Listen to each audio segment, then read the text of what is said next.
So Blair Levin, off camera, you made an awful boast. You just said to me that you know more about network neutrality than any other analyst. No, I didn't say that. I said I wrote more about it than any other analyst. Whether I knew more about it was when I was a Wall Street analyst, I wrote a lot about the subject.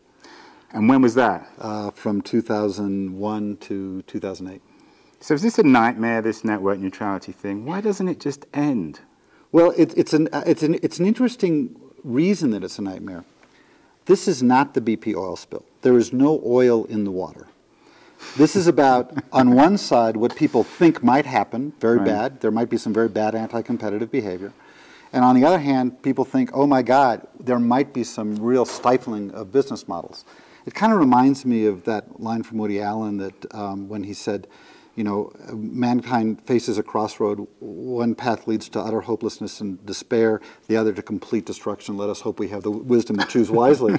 I mean, the arguments, because they're both hypothetical, tend to be exaggerated in both directions, and that makes for a very problematic public policy debate. But why can't we get a wise man like you or President Obama to tell both sides to sort it out, to get beyond the hypotheticals, to acknowledge that nobody knows the future and move on, rather than suck, as somebody was saying here in Aspen this week, sucking the air out of every other issue and talking about this endless debate? Well, look, I think there are a lot of people who, in fact, have been trying to do that in good faith. It's a difficult issue.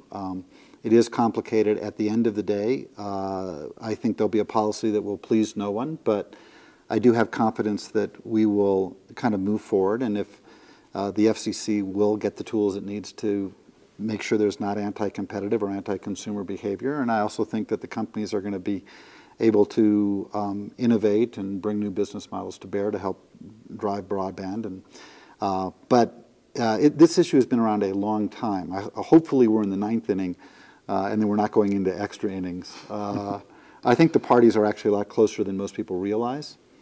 I don't think the Google-Verizon announcement quite gets us to where we'll need to be, but I think there's progress being made. So Google-Verizon was a step forward rather than a step back? Well, look, I think it's always good for people to articulate a position. I'm one who really believes in the debate, and when we were doing the National Broadband Plan, very early in the process we said, here's what we're thinking, and tell us where you think we're wrong. And sometimes people convinced us we were wrong. Sometimes they didn't. But the point is, by having that out there, I think it was healthy in the following sense. There were problems with it, but it was healthy in the sense that people said, oh, they didn't cover wireless. That's really actually pretty important. Or, you know, there are problems with the way they're doing managed services. So the debate is more real now, and I think that's healthy. I mean, the debate seems to be about innovation. Both sides claim that the decision that they don't want will stifle innovation. Right. But to get to an agreement, what concessions would you like either side to be making? If there was a single concession that the pro and the anti-network neutrality camp could make that would actually make a compromise feasible, what would it be? First of all, I'm going to tell you that I've spent a lot of time in a variety of roles in government and the private sector focused on this question of innovation, and the thing you really learn the more you look at it is you really don't know.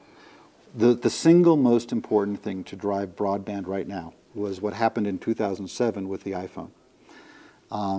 Nobody at that time, including Apple, recognized what a profound thing it was to have such a great device that would drive applications, and it's driven the smartphone market, and it drove Google to do Android, and it drove all kinds of things. You cannot predict innovation. So the notion that I can predict a rule that will predict innovation is, I mean, I can't do it. As to, there are a lot of people, I don't have a client. I'm at the Aspen Institute, I'm a senior fellow. But a lot of people talk to me privately about what's going on, and I'm going to, in terms of giving advice, I'll wait for, I want to be able to give my advice candidly and privately to different folks. But as a candid senior fellow at the Aspen Foundation, the idea that the internet is being stolen by these large corporations, that's bunk, isn't it?